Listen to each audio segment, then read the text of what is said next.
let's get to our first guest who's been in studio, came here, did a little road trip down to Chattanooga. It is Mr. Brad Little. What's up, sir? How you doing?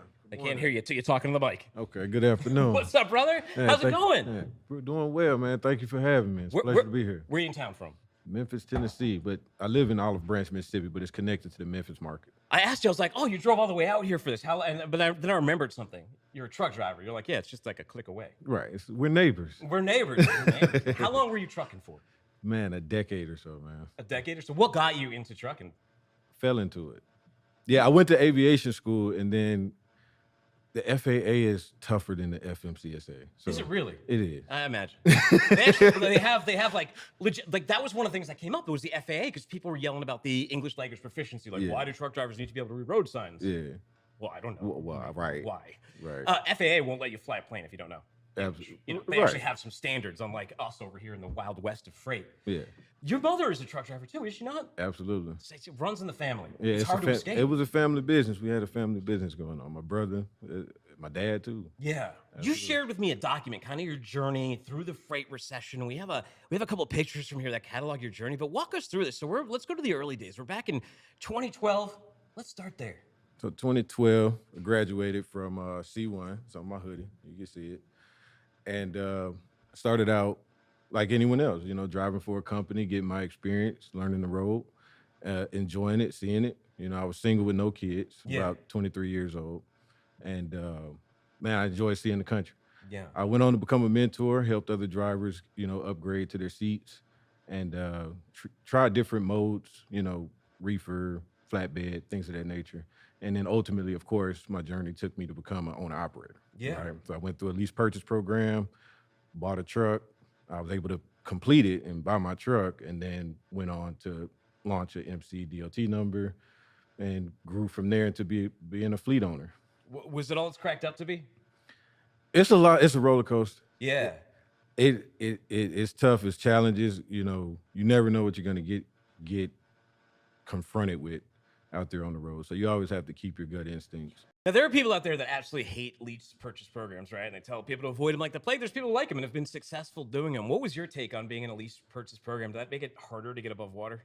It just depends on your situation. Yeah. You know, of course, I say if you have the credibility and the ability to get, $1,000 you know what I mean? Go buy you a truck. Yeah. But one of the perks of lease purchases, you know, you could get a brand new truck for zero down. Yeah. And if you're completing it, then it's your truck. So you know the maintenance on it, you've been taking care of that truck. Yeah. So it's a more secure buy at the end of it. At some point, you get down bad by this journey. What happened? The market flipped. You lost. How did that work? And what was that like when you were like, man, maybe the sunset's coming on this trucking career? Yeah. Well, it hit just like everyone else in 2020 when COVID happened. Yeah. It started with the lockdown, and we were, you know, drivers. We're essential workers, so we're out there working. Yeah. But we're not getting paid. Yeah. You know what I mean? So we getting like gas money. Well, that's why we were freaking out here. The trade community was about the tariffs and the freight volume. We're like, look, we're looking at like a March 2020 situation in a couple months if these things sustain. Looking at the volume drop, like Absolutely. You have to realize, like, as much as you want to say buy American, a lot of that crap in every one of our trucks that we're wearing right now, that our computers made out of, the mic, everything here that you see, in like 99% of it comes from overseas and is pulled by a truck. Absolutely. So that got a little frightening. So how did you do? Because the market went crazy a little. If you It was like a little bit later. It spiked. So, you know, we were all expecting to grow anyway in 2020. So the market was already set to do that. Yeah. We just weren't anticipating that part. So it was horrible because at then we were at $1.50 a mile break even. Yeah. But that changed. But there was that long period where you don't know what the cost, you know, you just see all of the chaos, but you don't know that the inflation is coming. You don't know that the cost is about to go up through the roof. You're just getting through the day, surviving, and, you know, being a small fleet, you know, I'm having to do hands-on PPP for each individual driver if they're contractors or whatever. So we're just trying to figure it out. You're just trying to figure out. I tell people to avoid them like the plague. There's people who like them and have been successful doing them. What was your take on being in a lease purchase program? Did that make it harder to get above water? It just depends on your situation. Yeah. You know, of course, I say if you have the credibility and the ability to get, $1,000 you know what I mean? Go buy you a truck. Yeah. But one of the perks of lease purchases, you know, you could get a brand new truck for zero down. Yeah. And if you're completing it, then it's your truck, so you know the maintenance on it. You've been taking care of that truck, Yeah. so it's a more secure buy at the end of it. At some point, you get down bad by this journey. What happened? The market flip. You lost. How did that work? And what was that like when you were like, man, maybe the sunset's coming on this trucking career? Yeah, well, it hit just like everyone else in 2020 when COVID happened. Yeah. It started with the lockdown, and we were, drivers, we're essential workers, so we're out there working, Yeah. but we're not getting paid. Yeah. You know what I mean? So we getting like gas money. Well, that's why I was freaking. That's why we were freaking out on here. The trade community was about the tariffs and the freight volume. We're like, look, we're looking at like a March 2020 situation in a couple months if these things sustain. Looking at the volume drop, like Absolutely. you have to realize, like, as much as you want to say buy American, a lot of that crap in every one of our trucks that we're wearing right now, that our computers made out of, the mic, everything here that you see, in like 99% of it comes from absolutely. overseas and is pulled by a truck. Absolutely. So that got a little frightening. So how did you do? Because the market went crazy a little. If you It like was a little bit later. it spiked. So, we were all expecting to grow anyway in 2020. So the market was already set to do that. Yeah. We just weren't anticipating that part. So it was horrible because at then we were at $1.50 a mile break even. Yeah. But that changed. But there was that long period where you don't know what the cost, you just see Exactly. all of the chaos, but you don't know that the inflation is coming. You don't know that the cost is about to go up through the roof. You're just getting through the day, surviving, and being a small fleet. I'm having to do hands-on PPP for each individual driver if they're contractors or whatever. So we're just trying to figure it out. You're just trying to figure out. So when do you decide, like, man, maybe I got to start making tools for truck drivers? I got to start thinking So- about what would I have needed when I was behind the wheel, and maybe I got to park the truck. Absolutely. That was about 2022 when diesel went up and inflation and the cost of doing business was ridiculous, and Yeah. it stopped making sense. Because that freight, but like when those freight rates were great, that was from about May of 2020, but it fell off a cliff again in April of 2022. Yeah. And like that I imagine that cliff had to scare some people. Yeah, it was really scary. Yeah. And then, diesel is something that you burn. When that starts burning, Yeah, it's going to one tear a cost hole in after your the other. pocket, and so you go into the pump. So that started it. Then the cost of trucks went up, even if you were getting, when the trucks did come back online and equipment was available, costs went up, and, all of the different things went up. So, again, my prayers go out to the family that lost family members. Yeah. It's a tragedy, and that's when it gets to that point to where you're chasing lows or you're chasing rates, and you forget about our number one job, which is to protect the public.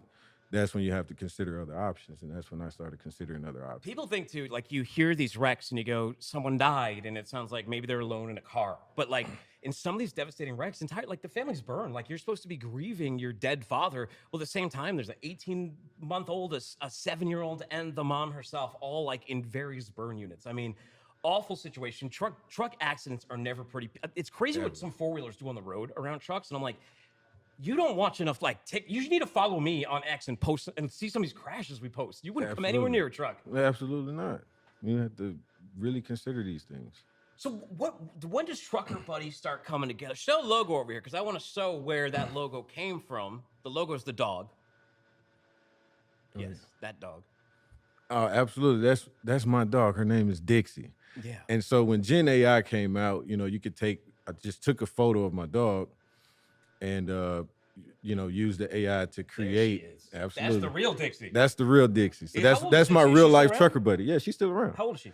She's about, I got her in 2016, so she's like 9 right Nice. now. Yeah. I have a 14. Look, here, my dog's right here. I got a 14-year-old, and he's about to be 3. The big boy with his big ass nose and the front. He's a boy, big square ass, long body. And then she's 14. She's right there. She's actually at home in diapers today because she's been a little incontinent. Yeah. Older people, Yeah, got to give yeah. that care. So Trucker Buddy, you got the dog in there, and Great why? The companion. concept had something to do with fetching, right? Yeah, it's got to do with companionship, one, and also the concept that goes into AI that's practical and makes sense to everyone, right? So basically what you're doing with AI is it's like playing fetch with a dog, and building this stuff. It's you're just throwing out, a command, or you're throwing out information, and Trucker Buddy is going to go fetch it for you and bring it back. So it's just the new way of getting information quicker, faster, to help you make better decisions and help you do what you already do, but just do it better. So when you say AI dispatch, that could mean a lot of things. Like in my head, is it like a bot that calls people and does the truck dispatching? How, like, what is the AI doing here? All right, so it's a custom. So what we do is customize, Yeah. right? And we take the AI and we train it, and all of that wealth of knowledge is going into Trucker Buddy, from negotiating rates to all of the decisions that go along with the journey from CDL school to, like I said, CEO, Yeah. becoming running a fleet. Whether you're buying a truck, right? We'll take buying a truck for example, and let's say someone is posting in the Trucker Buddy database that they have a truck for sale, right? Then the driver has an agent that works for them, Yeah. and it's trained to fetch that data when the driver wants it. Yeah. So when you're considering buying it, you say, I want a '08 Century, I got $10,000. Yeah. And Trucker Buddy will go into the database to find out if there's anyone selling that. And if it is, it'll bring that information back to you. Say, hey, I got what you asked for. Yeah. And then so from there you can then text, email, or whatever form of communication is agreed on, and you have an agent that'll act on your behalf to take care of it while you're driving. That way you could be focused on what you're doing. Because we always have things that we might forget to do, and we're driving and like, man, dang it, I gotta stop. So is this like check calls? So I'm getting check calls all the time. Will this help manage that? Will this Absolutely. So give my position updates to people and stuff like that? Absolutely. It's funny we even need that in this business because you think you could do it with like traffic, but like our business, like people don't get this. The tech is so what everyone's using is different and so disparate that even tracking this industry is not the simplest thing. Absolutely. So with ours, you get a set of about 16, right? Yeah. And they're all trained for different aspects. One of them, if you're in the TMS, right, or your dispatcher is using the dispatch software, when you're dispatched on the load, all of that information is stored. And the dispatchers have their own set of agents that work for them, but the driver has his own set. So Yeah. once you're dispatched, your agent works on your behalf. So if a dispatcher or a broker is calling you to do a check call, as long as your circle of service and everything is updated, Yeah. that's it. And your agent takes care of that. They handles those check calls. Who's your target? Is it from your perspective? Is it the least purchase owner operator, the kind of one small man kind of shop? Is this a larger enterprise kind of thing? How are you looking at this launch? I look at it as drivers and dispatchers. That's the majority of this industry, Yeah. right? It's all going to boil down to drivers and dispatchers. I always say today's driver is tomorrow's owner operator and next week's carrier. Yeah. And dispatchers a lot of times tend to go become brokers and stuff like that. Sure. So just the next generation, my generation, and even generation before me, with having to keep up with the new demand that's coming with all of this technology that's being deployed. So we're going to need it. Yeah, I mean, drivers are getting hit on the other end with a lot of technology too. The bot check calls and all The the bot things. check calls. Exactly. So now drivers will have their own agents Yeah. that work for them. And if somebody bot calls you, they'll be bot calling your agent. Oh, cool. And your agent to take care of whatever. It'll just be two robots talking. It'll be two robots talking. Even if like a recruiter, Yeah. I don't know if recruiters have it, but let's just say a recruiter has a bot agent, Yeah. and they deploy it or whatever. As long as that information is set up, or you set up, man, we try to route it to your agent to deal with that. Whatever. Will the this case may be. find me loads at all? Like if I was like, hey, I need a backhaul. Like I'm taking this load down to Florida. I need Absolutely. to get my ass Yeah. back out of there and into Arkansas. Like what's available? So I don't have to sit there on like myself on the load board or pay some broker. Yeah, great question. So we are in talks with load boards. Yeah. And it has the capabilities, but of course that's business. You got Yeah. to go through the processes with that. But absolutely, that's coming in an update. Well, cool. I mean, I think seeing is believing. How do people go and visit your site and get a demo of this to try it out? Go to truckerbuddy.ai. In the bottom, you can read through, sign up, or there's a button to schedule for a demo. But in the bottom right, I got the driver's AI set there. You can just click it, start the call, talk to it, ask it a few questions. Our truck parking tool is amazing. It really finds a parking spot in less than a minute, honestly. So it's a great tool. You could try it out there. Yeah, check out a suite of tools, a little automation built into them, a little smarts with the AI, Trucker Buddy. Get Dixie a bone. Have a good time. Get Dixie a bone and throw it. Well, hey, Brad, thank you so much for coming by. I have a hat for you. Nice parting Absolutely. gift. All Thank you right, so thank much. you. Y'all have It's a an safe honor. trip to back to where will you head back to? Olive Branch. Olive Branch. Yeah. You have a safe trip, man. All right. Good to meet you. Appreciate it. Thank you so Absolutely. much for stopping by the show. No problem. All right, what do we got over here? All right, I got a